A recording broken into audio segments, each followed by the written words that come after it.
Hey y'all, I got some gift cards, man. I got some gift cards. And I would give y'all some, but I just turned these in. Y'all might be wondering why you got gift cards. If you guys do not pay attention to my videos, if you guys are new, you would not know what's going on and why I got gift cards. I got 3 gift cards. And the reason why I got gift cards is because, I just did my push-ups and stuff. Because I finally turned in my PlayStation and my games. So I had like 4 games and I had a PS4. And out of the 4 games, they only took one of them. The other 3 they just threw away because they were too old. It was Madden 13, I had 2K16, and then I had 2K17. Those were the games that I had, and they only took one of them, which I think was the gun game that I had. I don't remember what it was called. They said you could either get $30 or $31 worth of gift cards, or you can get $15. And I'm like, man, $15? Why you can't just give me the $31 in credit that y'all was gonna give me with the cards? And they were like, well, they wanna make sure that you spend all the money here. You know how businesses be, you know how capitalism be. I just said, you know what, just give me the 3 gift cards because I'm not playing these games. So they gave me 3 gift cards and they gave me a $1 card. So I pretty much spent the money back to them. What am I gonna do with $1? So they gave me a $1 card, I swiped it, and then they gave me these 3 cards. So this is what I'm gonna do. What I'm gonna do is this. These are scratched off the PIN number. So what I'm gonna do is, I'm not gonna put these into my game system yet. If this video gets 25 likes, 24 hours, I'm gonna give all 3 of these cards away. I'm gonna give all 3 of these gift cards away. Every one, I'm gonna put it right here. 1, 2, 3. They're going to you. If this video gets 25 likes in 24 hours. If this gets 25 likes in 24 hours, y'all can have these. I'm gonna scratch them off, and y'all can have them. If y'all be on the PS5. If not, it's a good gift. If you have kids, you got nephews, you got daughters who love PS4s, games on that, because you can use this for anything. Video games, whatever the case may be. PSNs, so all that. So don't think about just yourself in the situation. If you got, like I said, somebody that you care about, that you love, that has a PS4 or PlayStation 5, whatever, you can use these codes, scratch them off, and give it to them as a gift. Redeem it for them. So that's the goal. 25 likes in 24 hours, they're yours. I'm not even gonna put these into the system. So we're gonna see if y'all come through or not. If y'all don't come through, this is mine. I'm letting you guys know that right now. For those of you guys who are asking me or what's going on, with your PCS and da. Nobody knows. Nobody knows what's going on. Nobody knows what's going on with my situation. Everybody is confused. I'm on everybody's priority list, but everybody's confused. Nobody knows what's going on with my orders. So what they did was they put in a deferment, which means they're gonna push my time back, and to allow me to have more time to be able to go back home, visit family, actually clear out the right way. Because when I was going through this whole little chaotic situation with little to no information about what's going on, I didn't have any time to do anything. Like, everything was a scramble, and I couldn't finish anything because of the fact that I don't have my orders yet. So the way the Army works is you can't do anything, you can't get any stamps of approval, you can't do anything until you actually have orders. Orders is the key to everything in the Army, because you know what you're doing while you're in the Army, you taking orders. So you gotta take orders. In order to move anywhere in the Army, you gotta have orders. So that's what it is. Right now, I'm going through a deferment, so they pushed my time back. I'm not gonna really speak too much on anything right now because I'm just gonna let the time do the time. I'm gonna let them do their thing, and I'm done with that. I already threw it up into the air, and I'm gonna let it fester there. I'm gonna let it marinate, because the more I talk about it, the more I speak on it, they wanna keep delaying my process. And I don't got time for it, you know what I'm saying? I don't got time for it. But that's the update on my PCS orders to South Korea. What else? So also I put my leave in as well. So I should be in Chicago very, very soon. So if y'all in Chicago, let me know. We're gonna turn up and turn out in Chicago. Yeah, it's gonna be a vibe. It's gonna be a movie in Chicago if everything goes right. I already got my flight, but I gotta wait for the Army's approval to let me go. So my flight's already booked. I'm just waiting for them to approve my stuff. But I am going to Chicago if everything goes right. I will be in Chicago very, very soon. So let me know if you're gonna be in Chicago. We're gonna turn up. We're gonna show up and we're gonna do all that. Okay, guys, I received a question in the comment section, And it was something that people usually want to know when they join the military. And I admit I had some of these questions too, because before I joined the military, I just didn't know these answers. But somebody asked, what's the process like when you get done with AIT and you're going to your duty station?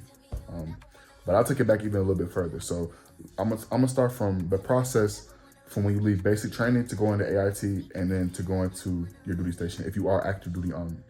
If you're not active duty Army, you don't have to worry about this. You guys are your own separate component. You guys don't even have to follow this video because it doesn't really matter. But you can stay along and just watch the video just to be, to stay in tune with what's going on if y'all want to. But for those who are active duty, you go to basic training, you do your 10 weeks, 10, 12 weeks, however long it is. If you fail, if you're recycle, you do your time, make it out of basic training, and you go on your AIT. If you are non-combat, if you are combat MOS, you will go down to, if you are infantry, I think you go down to Fort Gordon, Fort Stewart. No, I'm forgetting the name, but it's called OSUT. One station unit training. If you're combat MOS, if you're non-combat MOS, then you go somewhere else. And the reason why I'm blanking out on the names is because they change the name so often. But the name it's somewhere down south. I think it's in Georgia for infantry and all those other guys who are combat. But if you're not combat MOS, you go to AIT training, which is Advanced Individualized Training. AIT, Advanced Individualized Training. Once you go to AIT, when I was in AIT, quick little story time. We got on the bus. We drove from South Carolina to Virginia. So we had our phones. We finally got our phones back. It was like amazing. Like we got our phones back and it felt like a brick in my hand. Like it just felt like like, dang, like I don't even know how to use this. Like I felt like, I'm like, dang, like what's going on? But yeah, I had my phone, but I didn't have any headphones. So it was, but it was still good to have my phone or text and everything like that. Again, you know what I'm saying? It was cool. We took ourselves up to Virginia. And then once we got to Virginia, we make it to the parking lot. We go through the entry point to Fort Lee, which is it's not even called Fort Lee anymore. They call it something else. So we went to Fort Lee. Well, that's my show. If y'all never seen Queen Slim, that's that show. But we go to Fort Lee. We make it through the gates. We make it to the parking lot of where we going. It feels like an amazing feeling. It's an amazing feeling. You graduate, you make it through basic training, you make it through all the drama, the waking up early in the morning, staying up late at night, being scrutinized by your drill sergeant. So it feels good. Once you make it to the parking lot, the drill sergeant, it's not a drill sergeant no more, it's a drilling, no, it's still a drill sergeant, but they're not as aggressive, they're not as, they're not as mean as they are in basic training. Now for me, when I was a 925, not anymore, but I was. And they took all of our phones. They had a crate and took all of our phones. But they allowed us to put it in a Ziploc bag and they allowed us to, get it when we got to wherever we was going next. So then the people got on the bus and they they put us in lines and stuff like that, in lines and different rows, because everybody in basic training is not going to the same MOS. We might not be a combat MOS, but we're still non-combat MOS. So we had to get into where our jobs are going to be. So they put us in different rows and different lines of where we're going to be going. I just happened to be a 925, so they put me in a different line than everybody else. So then they put us in a different, all these different lines, and then I think they put us in a different bus, and we went somewhere else. Then you start your AIT experience, you know what I'm saying? Now, depending on your AIT, everybody's AIT is different. Everybody's AIT is different. I'm not talking about OSIT, I'm talking about straight AIT, non-combat MOS. Everybody's AIT is different. Some AITs, is longer than others, so there's different requirements for those AIT programs. So for me, I was only in AIT for 10 weeks, 2 months. So I had to pass my classes and I'll be out of there in 10 weeks. Now but there's different leveling up phases. Other MOSs, other AITs, that you're in there longer, so you have different phases that you have to go through, longer phases. So the first phase might be, okay, you pass this phase, y'all can wear civilian clothes now. These next few weeks, you make it through all these phases. You're able to have your phone. You're able to wear civilian clothes for the weekend. And on top of that, you guys can go to the food truck. You guys can eat at the food truck whenever it's convenient, whenever it's out there. It's just different phases that you go through. For me, we didn't have that many phases. Now, I was in uniform and I was in Victor company. I was in both companies. It's not because I failed. It's just because we started this was during Corona, the whole little thing in 2020. But I started in one company, I went to the other. I started in uniform company, and then I went to Victor company, because they had to kind of separate and rule, separate and conquer, separate and divide the people, because they had reserves and other people that was going on, and they had to go home before we had to go home because I was active duty, so they pushed us over to Victor company. I believe it was Victor. So we didn't have that many phases. I mean, our people was pretty cool. We had to pass classes, obviously, to do certain things, to have fun, to do things like that. But long story short, we phased up, we graduated, we made it through all 10 weeks of school, made it through. And by the way, if you are a 92 Fox or whatever MOS you are, for our 92 Foxes in particular, I'm not sure they changed it now, but when I was in, you couldn't score below a 75%. And there was no open book test. It was all off the top. You have to know everything off the top, 75% or higher. And if you can't get 75% or higher, you have to do a retake. And if you can't pass the retake, they're gonna throw you in a different MOS. That was how it was for me. It was a 75% or higher, and you have to pass. But I think it was only like 25 questions per Scantron. So it was like one of those type of things. But we graduate, you find out where you're going. You find out where you're getting stationed at. You finally figure out where you're getting stationed at. So I do believe that you pick three, but the three choices that you possibly make or choose doesn't matter regardless anyway, because it doesn't really matter. I'm just be honest with you. It doesn't really matter. Your dream sheet, your dream list, you might get it, you might not. Most likely you're not gonna get it. It just is what it is. Before I got to Fort Carson, I chose anything but Fort Carson, Colorado. I did not want to come here at all. I chose Fort Polk, Louisiana. I'd rather go to Fort Polk, Louisiana. And if you're in the military, if you know anything, if you're in the Army, if you know anything about the Army, if you know anything about Fort Polk, you know that's not the place to be. That's the jungle. You don't want to go there.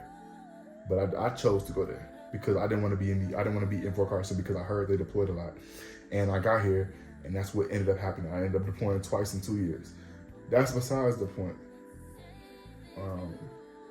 But your dream sheet doesn't matter. You're gonna find out where you're going. And your drill sergeants are going to let you know, your instructors are going to let you know whether it's a good duty station, if it's a bad duty station, if you're going to be in aviation, if you're a 92 Fox Petroleum Supply Specialist, or if you're going to be in ground. And they're going to just give you a heads up.